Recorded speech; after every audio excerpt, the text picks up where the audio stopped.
शाळेचे परिरक्षक आदरणीय शिंदे सर, आमच्या भगिनी आदरणीय महाजन मॅडम आणि त्यांच्या प्रेरणेतून, त्यांच्या विचारातून, त्यांच्या नेतृत्वाखाली हा कार्यक्रम आपण पार पाडत आहोत. अशा आमच्या मोठ्या भगिनी आदरणीय तुष्टिमान मॅडम, आज 15 फेब्रुवारी अर्थात सेवालाल महाराज यांची जयंती. आता काही विद्यार्थ्यांनी भाषणे केली सेवालाल महाराजांबद्दल, बऱ्याच गोष्टी, कथा, त्यांनी केलेल्या कार्याचा उजाळा केलेला आहे.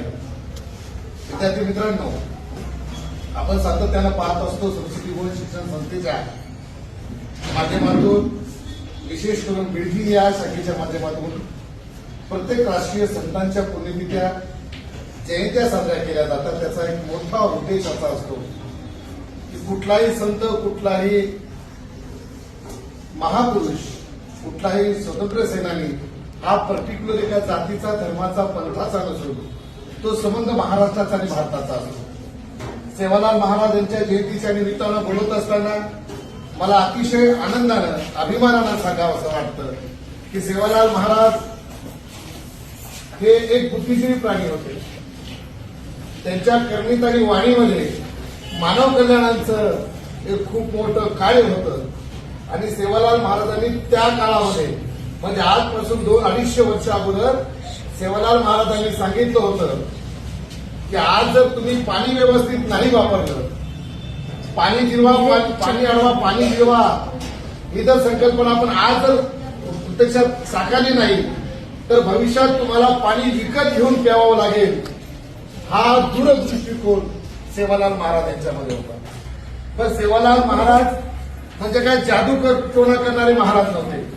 सेवालाल महाराज म्हणजे अगरबत्ती, धूप, प्रसाद, होम, फट स्वाहा करून एखाद्याचं कल्याण करणारे नव्हते, तर विचारातून, आपल्या कृतीतून माणूस मोठा होऊ शकतो. अत्तदीप भव, स्वयं प्रकाशित व्हा, स्वतः काम करा, स्वतःची ओळख निर्माण करा, असा संदेश त्यांनी दिलेला आहे. गुरुबा या गोर बंजारा या समाजात जन्म घेतलेला हा भीमाचा पुत्र, जसं महाभारतात भीमाने महाभारत घडत असताना ज्या पद्धतीनं कौरवांचा नैनाट केला, त्याच पद्धतीनं भीमाच्या या पुत्रानं म्हणजे सेवालाल महाराजांनी आपल्या आयुष्यामध्ये अंधश्रद्धेवर प्रहार केलेला आहे. महाराज म्हणतात की कुठल्या देवाला जाऊन पाया पडून वेळ घालण्यापेक्षा आपल्या आलेल्या संकटाचा मार्ग काढून आपण संकटातून मोकळं झालं पाहिजे, त्या संकटावर मात केली पाहिजे, असा विचार देणारे संत सेवालाल महाराज यांच्या जयंतीच्या अनुषंगाने आपण त्यांच्या या कार्याला आपण आठवण करूया. गोर बंजारा हा समाज मुख्यत्वे करून या गावातून त्या गावात, त्या गावातून त्या गावात बैलाच्या पाठीवर वेगवेगळे अन्न घेऊन जायचा.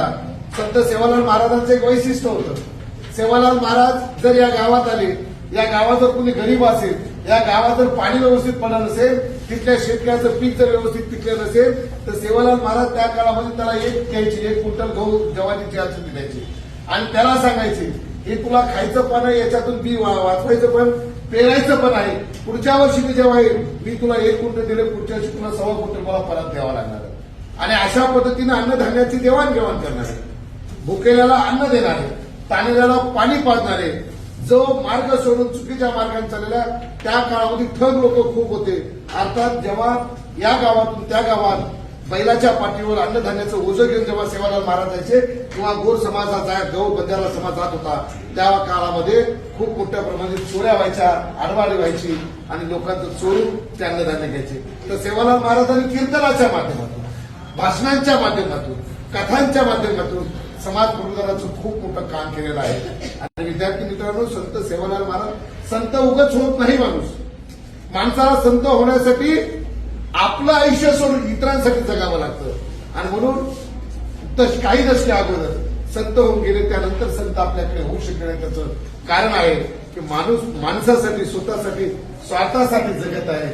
जोपर्यंत माणूस स्वार्थ सोडणार नाही, स्वार्थाच्या बाहेर पडणार नाही, मानव कल्याणासाठी, इतरांसाठी काम करणार नाही, तोपर्यंत तो संत गतीला जाऊ शकणार नाही. म्हणून तुम्हाला या सेवालाल महाराज जयंतीच्या अनुषंगाने एवढं सांगेल की आपल्याला जर संत सेवालाल व्हायचं असेल, तर आपल्याला शिवाजी महाराज व्हायचं असेल, आपल्याला बाबासाहेब आंबेडकर व्हायचं असेल, आपल्याला जैन महाराज व्हायचं असेल, आपल्याला या देशातले महापुरुष जर व्हायचं असेल, तर सर्वात पहिले आपल्याला कृती करावी लागणार आहे. आणि या वयाची कृती म्हणजे अभ्यास आहे.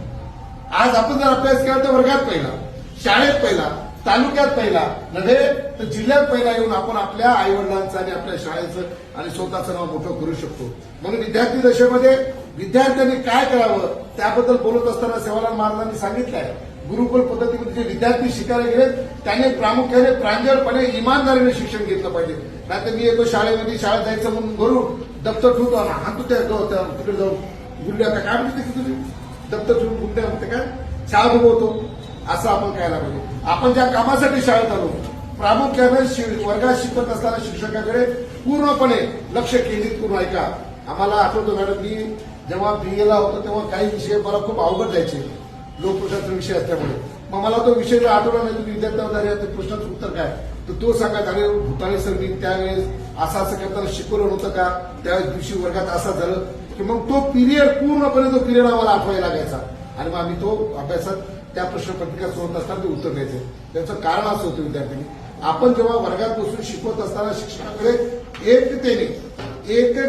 एकाग्रता हो तर मनाने आपण जेव्हा शिक्षक शिकवतात तेव्हा आपण लक्ष देतो, तेव्हा ते रिमाइंडर काही दिवसानंतर काही दिवसानंतर जेव्हा आपण त्याच्यावर जोर देऊन विचार करतो त्यावेळेस ते रिमाइंडर नक्की होत असतं.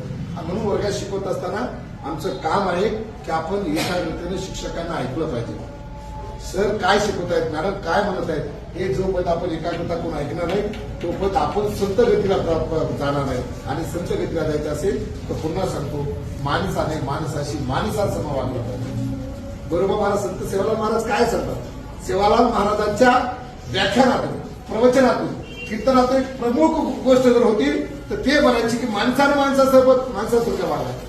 आपण माणसं आहोत, जात पात धर्म पंथ देव या सगळ्यापेक्षा मोठा जर काय असेल तर माणूस आहे आणि माणूस म्हणून आपण जगलं पाहिजे असा संदेश देणारे, पाण्याचं महत्व ओळखून पाणी अडवा पाणी जिरवा असा संदेश 2500 वर्षापूर्वी देणारे, त्याचबरोबर भविष्यात तुम्हाला पाणी विकत घेऊन प्यावं लागलं म्हणणाऱ्या दूरदृष्टी या सेवालाल महाराजांच्या विचारांना, त्यांच्या कर्तृत्वाला या ठिकाणी सलाम करतो.